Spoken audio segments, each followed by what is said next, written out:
A polícia de São Paulo investiga as circunstâncias em que uma criança foi baleada hoje de 5 anos em Americanópolis, na zona sul da cidade. Um policial foi ferido e a informação também é que o ladrão que participava de todo o caso, quando percebe que a polícia havia chegado ao local, ele tem um infarto e morre. Acompanhe comigo.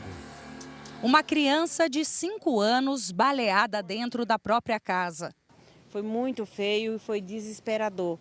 Um policial militar atingido e um bandido morto. A troca de tiros aconteceu à luz do dia, no meio da rua. A criança estava na sacada de casa quando o tiroteio começou. Nós tínhamos acabado de trazer ele da escola. Aí nós estávamos assistindo até vocês lá da Record. Nós estávamos assistindo vocês no sofá na sala e ele saiu para a sacada. Aí a gente viu o disparo. A gente pensava que era bombinha na rua, né? Aí quando a gente olhou para a perna dele, estava sangrando. Com os barulhos dos disparos, a tia, que é enfermeira, tirou a criança da sacada, mas o menino já estava ferido. Foi muito feio e foi desesperador. É tudo que eu não queria ver, era meu sobrinho naquela situação. Muitos disparos? Dá para contar?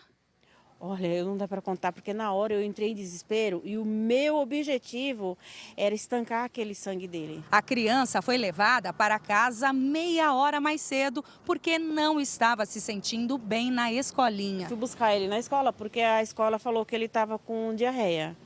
Aí eu trouxe ele, dei o lanchinho para ele. Aí a gente estava até falando com a minha mãe aqui em casa. E, de repente, ele saiu e a gente escutou aquele barulho. A senhora falou que ele foi comer um lanchinho. Tô comendo lanchinho, ele gosta de sair aqui na sacada sempre para ficar pulando. E eu tenho medo também dele ficar ali. Quando ele saiu ali, que eu escutei aquele barulho, ele fez...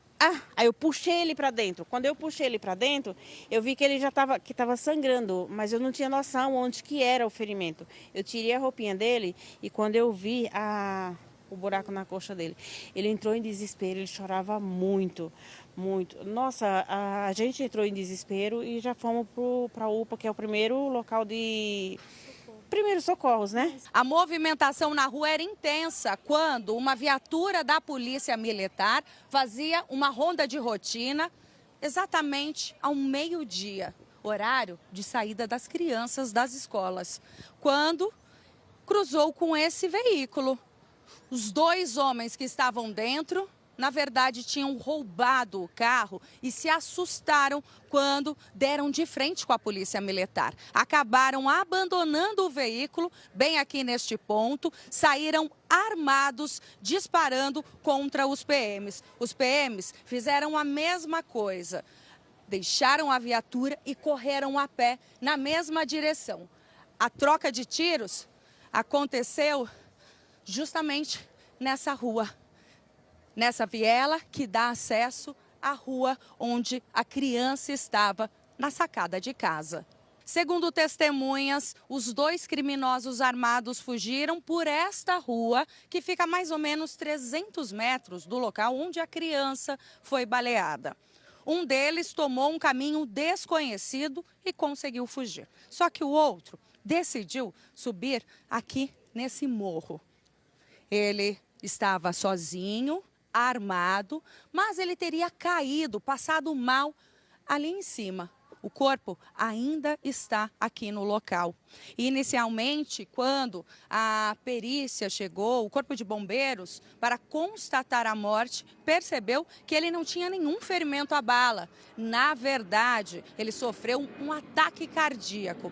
Testemunhas apontaram que sim, ele estava armado. Porém, quando a polícia militar chegou no local para preservar a arma havia desaparecido. O menino passou por cirurgia e está fora de risco de morte. A Polícia Civil investiga o caso e a Corregedoria da Polícia Militar também faz uma investigação paralela. Os policiais fazem buscas pelo suspeito que conseguiu fugir.